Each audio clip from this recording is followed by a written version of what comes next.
Paano nga ba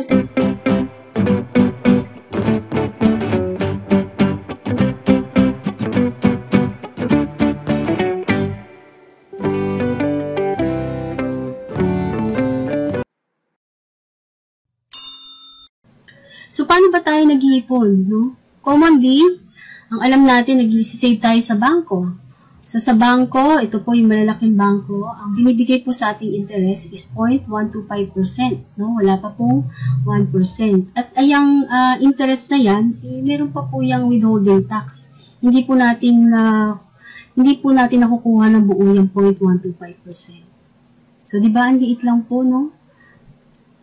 Pero hindi ko po sinasabi na hindi tayo mag-save sa bangko, Ang pwede natin dyan i-save, kung ang goal lang natin is short term, pwede po natin dyan ilagay. Like emergency, yung mga panggastos-gastos natin sa pang-araw-araw, pwede po natin ilagay sa bangko. Pero kung long term po yung goal natin, dapat po hindi po tayo sa bangko naglalagay.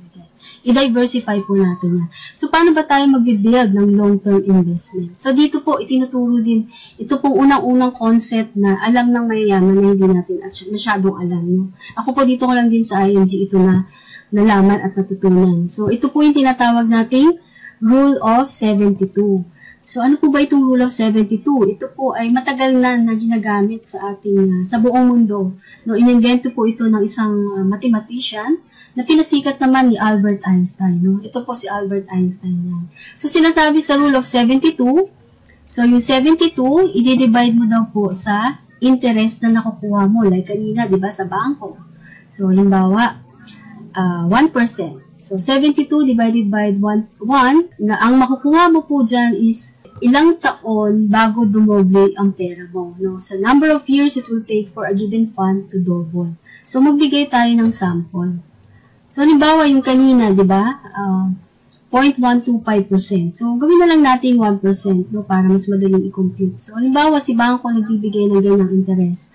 So, 72, applying the rule of 72 divided by 1, kasi yung bank nga, ibibigay ng 1% interest. So, ang makukuha po natin dyan is itong 72. So, 72 years. So, ibig sabihin, after 72 years, tsaka palang dodoble yung pera mo sa bangko kapag yan ang ibigay sa ating interest. So, halimbawa, ikaw ay 20 years old, meron kang 10,000. So, dahil after 72 years pa dodoble yung pera mo, so 20 plus 72, 92 years old ka na bago dumoble yung 10,000 mo, no? So, tsaka palang yan magiging 20,000. So, imagine po yung edad na yun, no? Buhay pa kaya tayo nun? At maaantay pa po ba natin yun? Yun po ang tanong, no? So, bigay pa po tayo ng sample para mas maintindihan po natin yung rule of 72. Halimbawa, kayo magkaibigan, nakahanap po kayo ng investment vehicle, gusto nyo po mag-invest, no? So, parehas kayong may 100,000 at the age of 29. So, yung friend mo, nakakita siya ng investment vehicle na nagbibigay ng 4% interest. So, i-apply natin yung rule of 72. So, 72 divided by 4, kasi ito po yung interest na binibigay ng investment vehicle niya. So, ang magiging sagot po dyan is 18 years. So, every 18 years ng kanyang buhay, tsaka dumodoble yung kanyang ipon na 100,000. So, 29 plus 18, 47 years old siya, na-accumulate ng fund is 200,000. And then, at pagdating ng age 65, so, na-accumulate niya is 400,000. So, ito pong ikaw, dahil maaga kang natuto, nakahanap ka ng investment vehicle na may 12% interest. No? So, in-apply uli natin yung rule of 72. So, 72 divided by 12, kasi 12%. So, ang makukuha po natin dyan is 6 years. So, every 6 years, dumodoble yung kanyang ipon. So, at the age of 65, no, na-accumulate yung fund is 6.4 million. Diba? Kita niyo po yung difference? Iba po talaga yung may alam no? So, dahil po naaga siyang natuto sa IMG, so, eto po, na-apply niya yung rule of 72.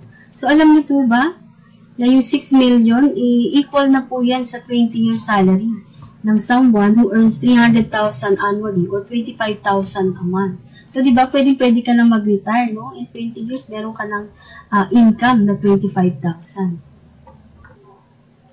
So, sabi nga natin, people who don't understand how money works, they end up working for money. So, tayo po yung nagtatrabaho para sa money, di ba?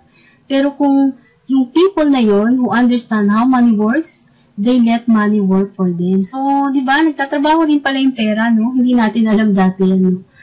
So, dapat alam po natin kung paano nagtatrabaho ang pera. Ang sabi nga ni Warren Buffett, if you don't find a way to make money while you sleep, you will work until